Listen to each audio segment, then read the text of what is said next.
Hey you, yes you, you're not autistic enough. You're not sick enough.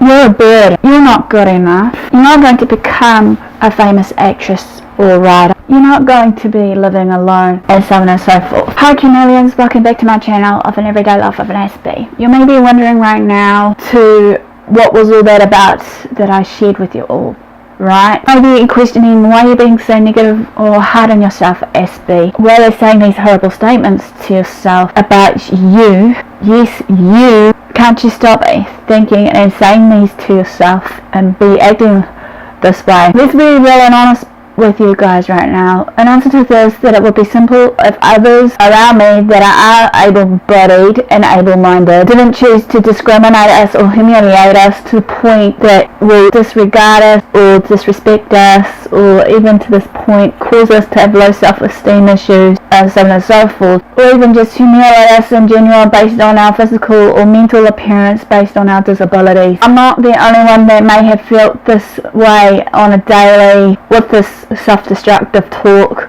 or thinking, as there are many people like me with a different disability from all walks of life, regardless if they're an autistic, regardless if maybe they've got cystic fibrosis and so much more. Am I right here? Does it ring a bell? I believe we can be our own worst enemy, hearsay, regardless what it may be. Have you heard or seen any of these statements to others or even to yourself, as I've done? Is it a clear example? Have you said or done any of these to the point that you have actually launched your self-esteem or someone else's self-esteem? The truth in fact is that you're not alone. I myself have my good days and bad days, ups and downs like others too. After all, I am a human being also. After all, we will go through this sometime in our lives, regardless what it may be. But basically, before I begin this, also as a disclaimer, I'm not a medical doctor, I'm just your normal Joe blog. So if you see anything out of the ordinary, seek professional help for yourself or loved one, or seek second advice for yourself or your loved one, because I don't condone self-harm. Also, for those of you who has landed on my page and are new today, I'm Aspie Answers. I'm all about creating mental health and awareness videos as well. And so as I educate and advocate to you all about autism and mental health, taking you all on a journey when I'm able with you to show you what my life is like as an autistic adult and many more. So if you want any of these, feel free to hit that subscribe button and turn on the notification bell so you don't miss any future videos like these. So very big question while we're talking about this, since it's all about internalized ableism, and what you need to know about this as part of my series is that I got from the Autism Women's Network basically of 2013, defined it as a practice where disabled people internalize ideas and prejudices of society that see disability as other, as something undesirable, as tragic, as something to be shunned or pitied, if not pitied. This in turn results in the disabled person that will then self-hate or loathe themselves. Or even when the blog of disability right bastard, he or she wrote that I say it as their definition as possibly disabled people internalize their ideas and prejudices that see the disability again as other, as something undesirable, tragic, and something to be shunned if not pitied. This in turn results in themselves as well as their bodies and mind or anything about them, though they inherently see themselves as lesser than any human being, and they dislike others in their group because they are a mirror image of that self-loathing and self-destructing themselves to believe the white lies and whispers as a form of their own truth. Ableism, as a reminder, as I shared in one of my videos, if you want to know more, I'll link it in the icon in the description box below me, but I'll define it again as the discrimination against disabled people in favour of those who are able-bodied and able-minded. Ableism is like racism or sexism occurring on an individual level. For example, when we get insulted or ignored in a conversation because of maybe how we speak, how we think, maybe in the way of how we speak is due to our stuttering, if we've got a stuttering problem, as well as the structural levels, such as, example here, your society that is set up in a way as to disadvantage us and privilege those who will speak fluently. Ableism is a complex thing, again, as I said, topic that takes so much tremendous work and many years to fight against in order to create more inclusive and welcome societies, I believe. This, again, I can't express it enough or repeat enough to you all as a reminder, is still a form and or type of discrimination towards people with different disabilities. It's an assumption from others that are able-bodied and able-minded that thinks that people are different or again has a disability of any kind has to get treated differently, unfairly, based on or by some biased opinions and thoughts from people who are able-minded and able-bodied. People are built in this world where it's not created for people with disability, sad but true, yet people fear change and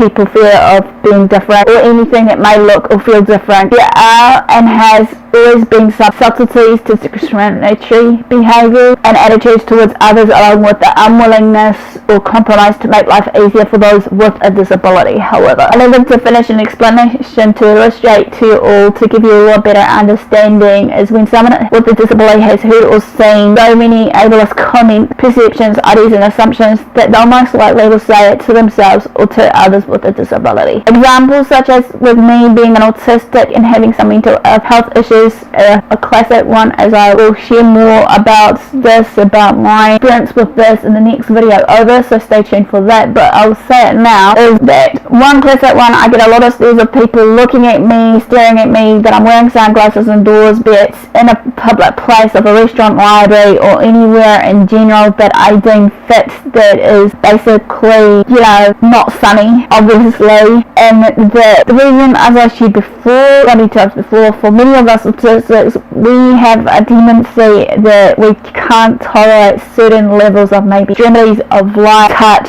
feel, taste, and all the classic 5 senses that will then create an overwhelming feeling for ourselves that will lead to maybe a meltdown, a shutdown, or what have you, which I clearly shared briefly in one of my videos, which you can see in the icon above me or even in the description box below me. Another one is also sometimes I try to stop myself stimming in public, or even basically my meltdowns in public, again based on the stares and maybe the judgment from other people looking at me, and that sometimes when these two occurs I try to withhold myself or suppress myself or even stop myself from stimming or block anything and everything around me that will cause my meltdown to occur, depending on where I am at, also the given situation, based on if it's a busy place or what have you, or depending on the situation at hand, what I'm going through, be it an argument with a friend, an argument with maybe a co-worker or what have you, whatever given situation it may be, I will then, as it will take a lot of willpower out of me, by masking myself and try to act and look as normal as possible to others around me, so that I don't obviously cause a scene in public, or many times, like I keep telling myself, which is kind of cruel of me, and I'm sure many autistics will think that I'm a burden, I don't want people to look at me, I'm weird, I'm this, that and the other. Or then it comes to the point during these given situations of meltdowns or shutdowns or stimming stages, wherever I may be out, a little inside internal voice will then start whispering to me, resonating with me, torturing me, as there are well known as negative thoughts. And inside this little voice that I'm fighting with will be saying things to me as, you're creating a scene in public, stop being a drama queen, suck it up, don't stim in public. Or also, in saying this, not just the internal voice but maybe people in general of the ableist, they will tell me to stop crying like a crybaby, harden up, and so much more statements that you may hear ableists saying, as well as ourselves maybe acting upon it and thinking that, you know, there must be some hidden truth. This inside voice, I try to fight this and everything else that's going on around me, can be debilitating and exhausting to the point where I myself or others may be able to agree with me, while all this is going on will then automatically take me on a shutdown or a meltdown phase, to the point where I may suppress it, be it my feelings or emotions of the suppression.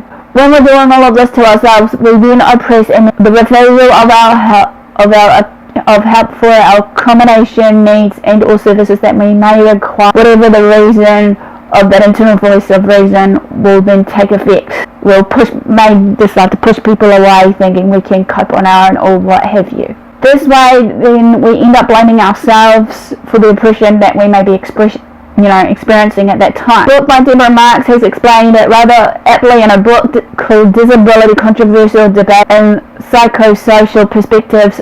She obviously states in one of the pages, internalized oppression is the result of our mistreatment. It would not exist without the real external oppression that forms the social climates in which we exist. Once oppression is internalized, all the forces needed to keep us submissive. We have inside ourselves the pain and memories, the fears and confusions, the negative self-images and low expectations, turning them into weapons which then we injure ourselves every day of our lives, which again is classically what I'm sharing earlier in the piece based on how it affects me on a day. As also Mark says, the self-degeneration makes it really easy for the norm to remain a status quo. The disabled person who subscribes to this view can lean back and say to him or herself, basically, disability is something horrible bestowed upon me, so how can I be expected to act normally and live a satisfying life? And I am hard pressed to tell them that they are wrong. It's extremely difficult to tell someone they are wrong when everyone and everything around them confirms that belief system in themselves. Disability, however,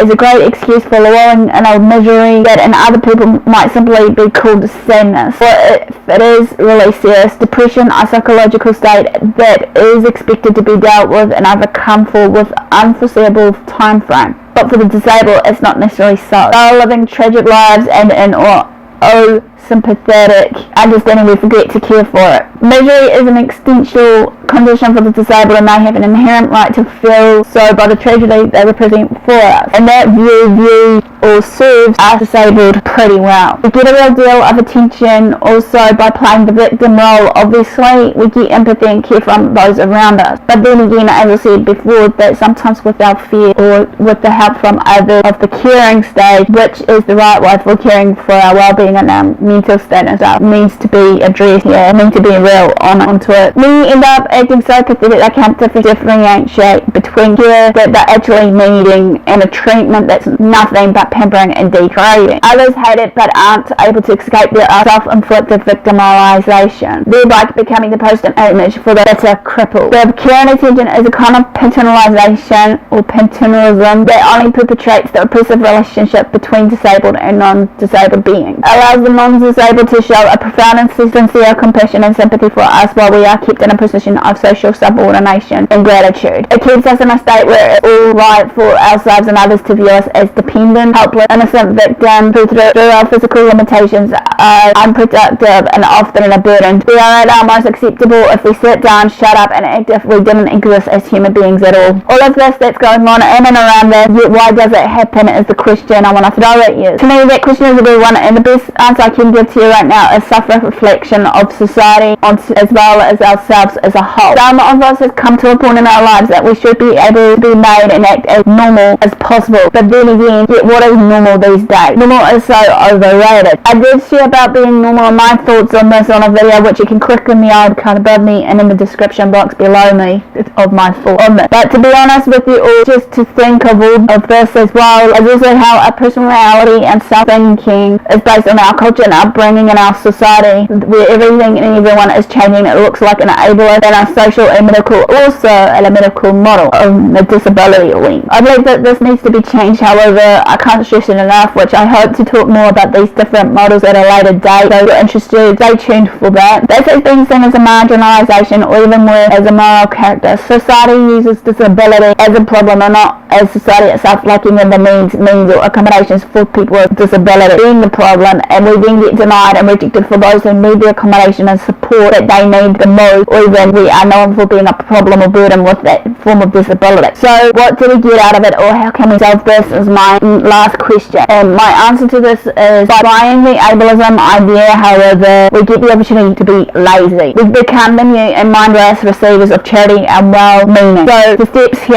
are: 1. Embrace the social model. Someone accessing accommodation means they have to face a hurdle or barrier. Example here is someone in a wheelchair that needs stairs or ramps to go up or down, or even help adults, no matter what sort of help that they give to people that they need it most, such as guide dogs, people with epilepsy, autism, and some form of mental health issues or some other condition. 2. Ignoring the internal voice inside ourselves that's dragging us down, as well as anyone who are able-bodied and able-minded. Sometimes for many of us it's difficult to advocate for ourselves and yet advocate for others when this is going on. 3. Expanding our communities by supporting one another, inclusion of others and accepting each other's differences, no matter who and what we are, no matter where we are from, race, culture, etc. We are still humans and that we all believe the same. 4. Positivity and mantras. As living or thinking negatively, revert back to try and be positive in ourselves. Think of such as I am beautiful, I am wonderful, I am helpful, I am loyal, etc. I can jump off a building with the right tools and equipment. I can read, I can write, I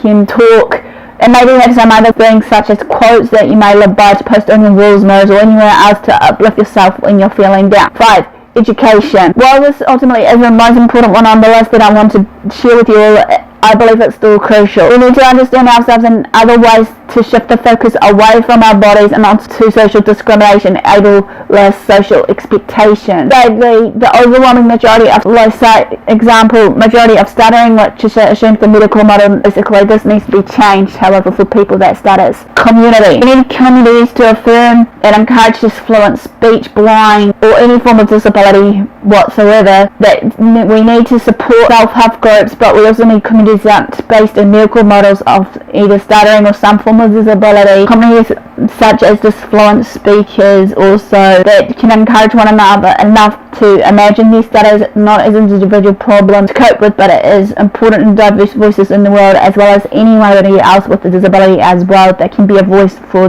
their community, be it cerebral palsy, autism, epilepsy, and the like. So to a certain extent, some might even agree with those radicals who say we are oppressed and that we need to point out the inequalities of our lives or in our lives, but nobody can expect to change our surroundings so that they are acceptable to all groups of people that are disabled. And since we can't change our environment, so we can get around without some form of ways we even bother thinking about it. At the end of the day, everybody knows that disability is all about physical impairment and not discrimination. So this quickly ends hopefully a real short video all about internalized ableism. Smash the like if you like. There's comments below about anything that you want to share as a form of, if you've been through certain situations in your life that you've been discriminated against based on your disability, how you overcome it, what was it all about. Feel free to open it up in discussion, and don't forget, if anybody does discuss it in the discussion, be reasonable and mindful of others and respect each other's differences, because I'm trying to create a safe place as much as possible.